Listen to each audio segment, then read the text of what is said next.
তোমার সম্পদ যদি সঠিক পন্থায় ব্যয় করো তাহলে সেটা অপব্যয় হবে না। 1 ইঞ্চি সম্পদ যদি বেঠিক পথে তুমি ব্যয় করো, এটাই অপব্যয়, এটা তোমাদের জন্য অপচয়। সূরা আরাফের মধ্যে আল্লাহ তাআলা বলে দিয়েছেন, তোমরা উত্তম খাদ্য পরিধান করো, কুলু ওয়াশরাবু ওয়ালা তুসরিফু, তোমরা খাও এবং পান করো, কিন্তু তোমরা অপচয় করিও না। আমরা বিভিন্ন ঘর বিল্ডিং বানাতে অপচয় করি, এই যে কারুকার্যগুলো করেন, এটা ওলামায়ে কেরামদের দৃষ্টিতে কিন্তু অপচয়। আল্লাহ তাআলা বলেছেন, তোমরা কি মনে করেছো তোমরা চিরকাল এই দুনিয়ায় থাকবে, এই কারণে তোমরা উঁচু উঁচু দালান কোঠা নির্মাণ করেছো?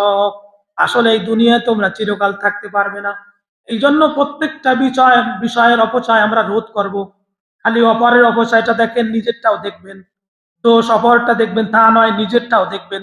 নিজের চেহারাটা আয়নায় মিলান প্রত্যেকদিন, চেহারাটা যেভাবে মিলান, দাড়ি ঠিক আছে কিনা, চুল ঠিক আছে কিনা, নিজের পাঞ্জাবি ঠিক আছে কিনা, টুপি ঠিক আছে কিনা, আয়নায় যেভাবে মিলান, নিজের আমলগুলো নিজের আয়নার সাথে মিলান। আমলের নিজের অন্তরকে বলেন, আসলে আমি যে সকল কাজগুলো করি আসলে এগুলো ঠিক করতেছি কিনা। 5 নম্বর কর্মসূচি দিয়েছেন, وَإِمَّا تُعْرِضَنَّ عَنْهُمُ ابْتِغَاءَ رَحْمَةٍ مِّن رَّبِّكَ تَرْجُوهَا فَقُل لَّهُمْ قَوْلًا مَّيْسُورًا। মিসকিনদেরকে যদি তুমি দিতে না পারো, তাদেরকে এমন ভাবে বুঝিয়ে বলো, তোমরা তো আমার কাছে নিতে এসেছো, আমি দিতে পারলাম না, আল্লাহ যদি আমাকে দেয় তাহলে আমি তোমাকে তার থেকে দিব। এইভাবে সুন্দরভাবে বলো। বাস্তব যে মিসকিন আছে, বাস্তব যে অভাবী আছে, তার সাথে এভাবে আচরণ করতে আল্লাহ বলেছেন। তাকে যদি দিতে নাও পারো, তাকে ধমক দিও না, তাকে পরে আসি সে কথা বলিও না, বলবা আল্লাহ যদি আমাকে দেয় ওই পরিমাণ দেওয়ার মতো তাহলে আমি তোমাকে দিব। 6 নম্বর কর্মসূচি আল্লাহ তাআলা দিয়েছেন, ওয়ালা তাজআল ইয়াদাকা মাগলুলাতান ইলা উনুকিকা ওয়ালা তাবসুতহা ওয়ালা তাজআল ইয়াদাকা মাগলুলা, তোমার হাতকে তুমি এমন ভাবে গলার সাথে বেঁধে রাখবে না, ইলা উনুকিক, তোমার গলার সাথে খিচিয়ে রাখবে না। বহু মানুষ আছে নিজেও খায় না, আবার এটা কিন্তু বখিলতা। আপনি আপনার সম্পদ আছে, আপনি কিছু কিছু খান, সবগুলো রেখে যাবেন তা হচ্ছে না, আপনি খান। আপনি পরের টাকা দিয়ে খাওয়ার জন্য বসে থাকেন, আপনাকে আল্লাহ দিচ্ছে, আপনি খান আপনার টাকা দিয়ে।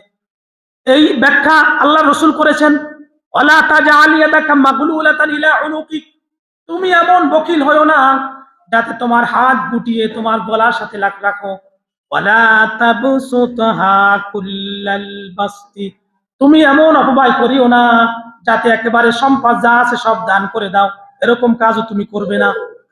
ফাতাকউদা মালুমান মাহসুরা, তুমি যদি এরকম কাজ করো, মানে যদি বেশি বকিল হও অথবা যা আছে সব দান করে দাও, এই দুইটার কাজ যে কোনো একটা করলি, আল্লাহ বলেছেন তাহলে তুমি অক্ষম অপদস্থ অবস্থায় ফিরে আসবে।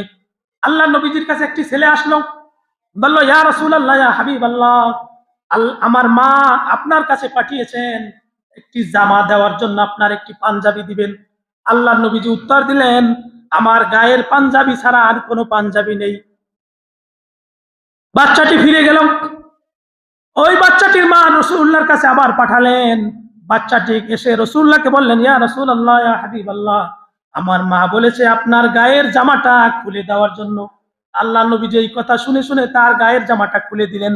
এদিকে মসজিদে নববীতে আজান হয়ে গেল, বেলাল আজান দিল, সাহাবায়ে কেরাম নামাজের জন্য অপেক্ষা করতেছেন। রাসূলুল্লাহ মসজিদ থেকে বাসা থেকে বের হচ্ছেন না। সাহাবায়ে কেরাম তার বাসার দিকে আগালেন, এগিয়ে দেখলেন আল্লাহ রসুল ঘরের ভিতরে খালি অটোশট, খালি গায়ে অটোশট হয়ে বসে আছে। আল্লাহ রসুলকে সাহাবায়ে কেরাম জিজ্ঞাসা করলেন, রাসূলুল্লাহ এই কথা বললেন, আল্লাহ তাআলা ওহী নাজিল করে সাথে সাথে বলে দিলেন, ইয়া রাসূলুল্লাহ, এমন কাজ করবেন না যেই কাজ করলে আপনি নিজে অপমানিত হন, অপদস্থ হন। আপনার নিজের গায়ের জামাটা কেন দান করলেন? আপনার তো আর জামা নেই। এটা দিয়ে আল্লাহ তাআলা শিক্ষা দিলেন, তুমি সম্পদ দান করতে করতে এমন দান করিও না তোমার ছেলে মেয়েদের জন্য কিছু থাকবে না, এরকম দান করবা না। আল্লাহ তাআলা সবকিছু রাসূলুল্লাহর মাধ্যমে শিক্ষা দিয়েছেন। এরপরে 7 নম্বর কর্মসূচি দিয়েছেন, ওয়ালা তাকতুলু আওলাদাকুম খাশিয়াতা ইমলাক। খাওয়ানোর ভয়ে তোমাদের সন্তানদেরকে তোমরা হত্যা করো না। নাহনু নারযুকুহুম ওয়া ইয়্যাকুম, তোমাদের সন্তানদেরকে তোমার আল্লাহ খাওয়ায়, তোমাকেও আল্লাহ খাওয়ায়। ইন্না কাতলাহুম কানা খিতাআন কাবীরা, তাদেরকে হত্যা করা বড়ই গুনাহ। অর্থাৎ পৃথিবীতে এমন ওষুধ আবিষ্কার হয়েছে সন্তান গর্ভে আসার আগেই নষ্ট হয়ে যায়। এটা তুমি যুগে ইসলামের এখানে মেয়েদেরকে হত্যা করা হতো।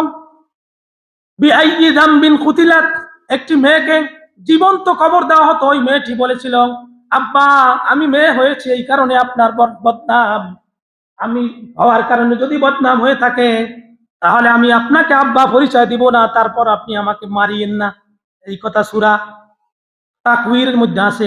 এই জন্য সন্তান হত্যা করা গুনাহ আল্লাহ বলেছেন। ৮ নম্বর কর্মসূচি দিয়েছেন, ওয়ালা তাকরাবুজ জিনা ইন্নাহু কানা ফাহিশাতাও ওয়া সাআ সাবিলা।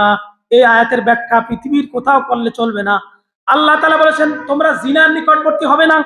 ইন্নাহু কানা ফাহিশা, একটা ফাহিশা কাজ, ওয়া সাআ সাবিলা, এই অশ্লীল কাজ। জিনা মানুষকে অশ্লীলের দিকে ধাবিত করে। কিন্তু পৃথিবীতে জ্ঞানীরা ছেলে মেয়েদের হাতে এমন মোবাইল উঠিয়ে দিয়েছে, আপনি যতই ওয়াজ করেন জিনার নিকটবর্তী হবে না, কিন্তু রাত্রে সে ওইটা নিয়ে ঘুমায়, ওটা দেখতে দেখতে ঘুমায়, ওখানে সময় কুয়ায়। দিন দিন ছেলে মেয়েরা নষ্ট হয়ে যাচ্ছে, তাদের চেহারা নষ্ট হচ্ছে, তাদের শরীর নষ্ট হচ্ছে। এই নিকটবর্তী এটা বন্ধ করতে হলে সরকারিভাবে আইন করে এই পর্নোগ্রাফি গুলো মোবাইলে যাতে না আসে, কোনোভাবেই যেন না আসে, এটা বন্ধ করে দিলেই বন্ধ হবে। এছাড়া আমি যতই ওয়াজ করি জিনা বন্ধ হবে না। ৬টা আছে, সময় তো অতিরিক্ত হয়ে গিয়েছে। এই ৬ বিষয় ইনশাআল্লাহ আগামী সময় বলা হবে। আমিন। চ্যানেলটি সাবস্ক্রাইব করে আমাদের সঙ্গেই থাকুন।